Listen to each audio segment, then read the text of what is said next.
se tutoyer. Pour toi, c'est quoi un bon mari? Bon, un bon mari, déjà, qu'est-ce qu'on appelle bon? C'est un thème qui est tellement... c'est-à-dire que d'une personne à l'autre, ça peut changer. Donc, c'est difficile de dire de donner une définition qui va peut-être réellement convaincre tout le monde. Mais on part sur le principe qu'il y a des normes qu'on peut partager généralement. Donc, en gros, on va parler de respect, quelqu'un qui respecte, quelqu'un qui est loyal. Dans la loyauté, je mets l'honnêteté, la fidélité dans le mot loyauté. Quelqu'un qui a le sens des responsabilités, qui sait qu'il est le chef de famille et donc ça lui donne des droits mais aussi des devoirs.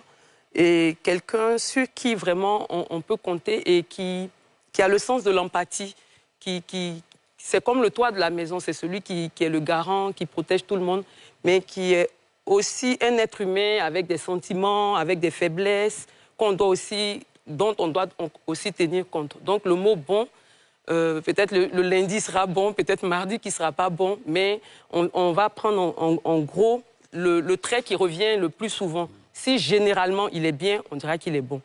Mais s'il y a plus de mauvais que de bons, je pense qu'on ne peut pas l'inscrire dans le bon mari. C'est ce que je pense. Pour toi, c'est quoi un bon mari, Vanessa? Pour moi, un bon mari, c'est un mari qui correspond à sa femme. C'est-à-dire que physiquement, déjà, mon mari doit me plaire. Voilà, il doit être capable de susciter des sensations, des émotions en moi. Ensuite, on doit partager les mêmes valeurs. Voilà, on doit partager les mêmes valeurs. Et quand je parle de correspondre, si moi je suis une femme libre, je dois avoir... Le bon mari pour moi, c'est celui qui est capable de respecter ma liberté. Si je suis une femme qui est pieuse, j'ai besoin d'un homme qui est pieux également.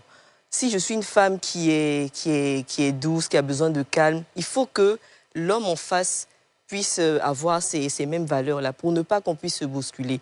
Donc pour moi, ce qui est important, c'est déjà de se correspondre et puis être un homme qui est responsable et bienveillant. Voilà ce que moi je pourrais appeler bon mari. Je pense que je vais aimer l'émission d'aujourd'hui. On va très aimer l'émission d'aujourd'hui. Mohamed Ali, Siro. Pour toi, c'est quoi le bon mari? Siro, si moi je donne une définition du bon mari, je pense que c'est un peu subjectif. C'est-à-dire que ça manque d'objectivité. Je pense que la personne qui a même de dire si je suis un bon mari ou bien j'ai été un bon mari, c'est peut-être la personne soit qui partage ma vie ou qui a partagé ma vie. Ça, c'est déjà. Ensuite, les femmes n'ont qu'à arrêter de nous fatiguer, Siro. Afin d'un bon mari, là. Moi, je peux dire que je suis un bon mari. Quand tu allais demander à la dame, en ce moment, qui nous regarde, elle va dire, Mohamed Ali, là, c'est un modèle. Chacun de nous ici peut dire, je suis un bon mari, elle va dire autre chose. Mais déjà, j'attendais les réponses des invités. Mais Dieu merci, Miss Ablé a commencé pour dire que physiquement déjà. Parce que c'est déjà le bon mari, là. Garçon souffre. Non, tu as parlé de Miss Ablé, mais moi, je voulais revenir. Oui. Parce que dans le micro-trottoir, oui, tout le monde parlait d'argent. Mais elle n'a pas parlé d'argent. Non, mais elle a commencé... Non, ça va venir ici. Elle a commencé par physiquement.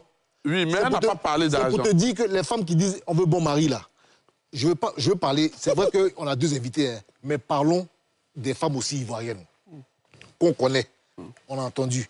Une femme qui est bon mari, là, tu es grand, tu es beau, tu as l'argent, au lit, tu es bon. Tu n'es pas jaloux, tu la laisses libre. Voilà ce qu'on appelle un bon mari. Vanessa, pourquoi tu n'as pas parlé d'argent tout à l'heure? Parce que c'est un élément important, mais qui n'est pas... je ne range pas ça dans ce que j'appellerais bon mari tout de suite.